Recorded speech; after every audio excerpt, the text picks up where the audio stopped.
So we are back on the European Commission. Please, the floor is yours.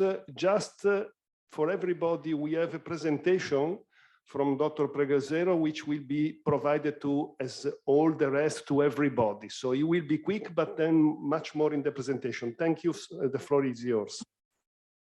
Many thanks. Can you hear me properly? That's okay. Yes, yes, perfect. Okay, so thank you for inviting DG Mare as well, and working in the unit in charge of maritime cooperation and sea basin strategies, and also maritime security.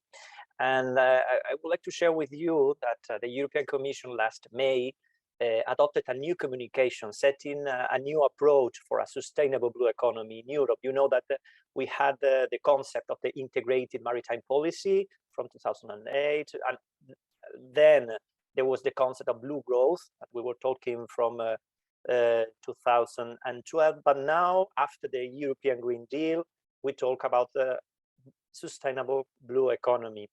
And blue economy, we need, first of all, to recall that it's including all the economic activities related to ocean, to seas and coasts, covering a wide range of interlinked sectors, both the traditional or the established sectors, such as building, transport, tourism, or fishing, but also the emerging one and the innovative ones, such as the aquaculture, the marine renewable energy, the biotechnology, the desalination, and all included also with this environmental protection approach. But why we need a new approach? Why we think that it's important to have a new communication? But as I said, because we are dealing with the European Green Deal context, that you know it was launched in 2019 with the President von der Leyen as the main of the priorities. But also we are dealing in the 2030 agenda of the United Nations, the Sustainable Development Goals. There's a specific goals for life on the water and submarine. So blue economy is part of the solution. There's no green without blue. This is the motto of this new Sustainable Blue Economy communication. And we think that the blue economy sectors, considering both the traditional, our established, but also the innovative, can be a solution for the one side for achieving the European Green Deal, but also after the pandemic as a key tool for contributing to the economic recovery. So we need this coherent approach with a single vision across sectors. And we also need to recall that when we talk about sustainability, this is not only environmental sustainability to preserving natural capital, but also we talk about economic sustainability, like a profitability, innovative and resilient to shocks. And after the pandemic, that's so clear.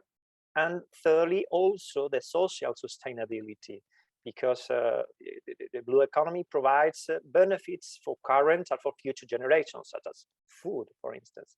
So this is a system with an intersection of these three perspectives or three contexts. The communication is about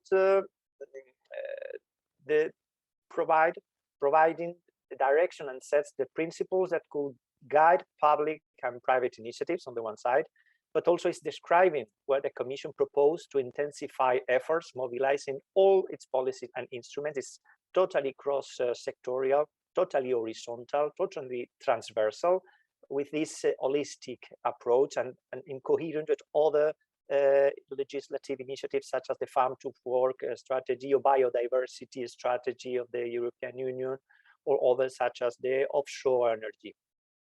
And the main message is that with this communication, it's like the guidance for transforming the blue economy change. So we include a different perspective of the European Green Deal into the maritime sector. So regarding specifically the topic of the LIFE4MEDECA project, the carbonization, so the potential of the offshore renewable energy for transport and for ports, the transition to zero emission vessels, the transformer of the ports, not only like logistical hubs, but also for hubs for sustainable development, for energy efficiency, for industrial clusters.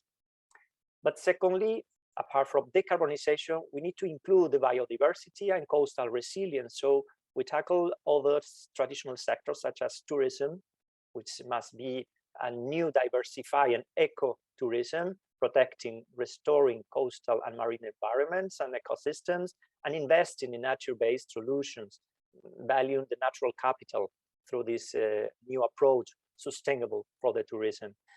And considering also that it has been one of the most affected sectors after the pandemic.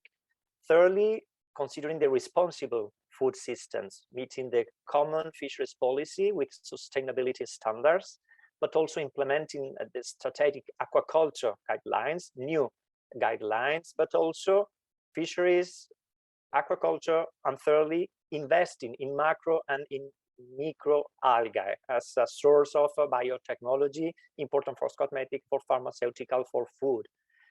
Decarbonization, biodiversity, responsible foods, and fourthly, circularity, getting rid of microplastics, investing in circular design of fishing gears, and developing recycling facilities for ships, recreational boats, offshore platform, and wind farms.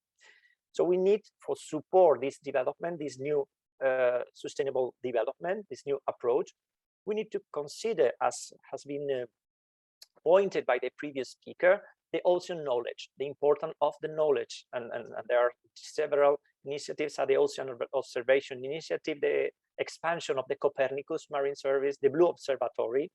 Secondly, Blue Skills has already pointed as well, Blue Skills training, lifelong education, skill partnership. So we need to, and it's envisaged to create dedicated calls for proposals of blue careers, also involving women in blue economy, for instance, or advance making progress in the working conditions.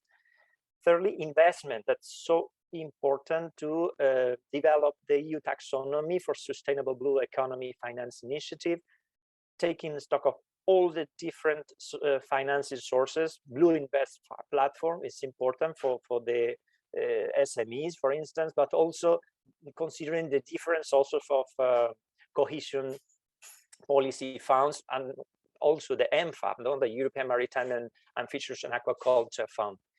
Research and innovation, this is another specific and important point. It has been referred, the importance of the ocean mission, the healthy ocean seas and coasts, restoring our seas for 2030. Also, the smart specialization strategies are quite interesting to consider. And lastly, the European Partnership for a Climate Neutral, Sustainable and Productive Blue Economy. Maritime security must also be taken into consideration regarding the EU Maritime Security Strategy, the Coast Guard cooperation, and the operational phase of the Common Information System. And we need to break silos, that has been already pointed, and joining forces. Maritime special planning, it's essential, it's crucial to manage the space better and avoid conflicts. It's expected, it's envisaged to create a blue forum, gathering the different representatives from some sectors, and also a transversal need. It's the ocean literacy and empowering new citizens, as has been said in the previous interventions. And important also to take into consideration the territorial cooperation based on the sea basin strategies and the blue economy strategies in different territories. So that's more or less our approach. It's a lot to develop. This is a roadmap that is starting now, and for sure Mediterranean impact on the one side, but all the sectors involved in blue economy will be covering to the implementation of this new approach for the sustainable blue economy. Thank you.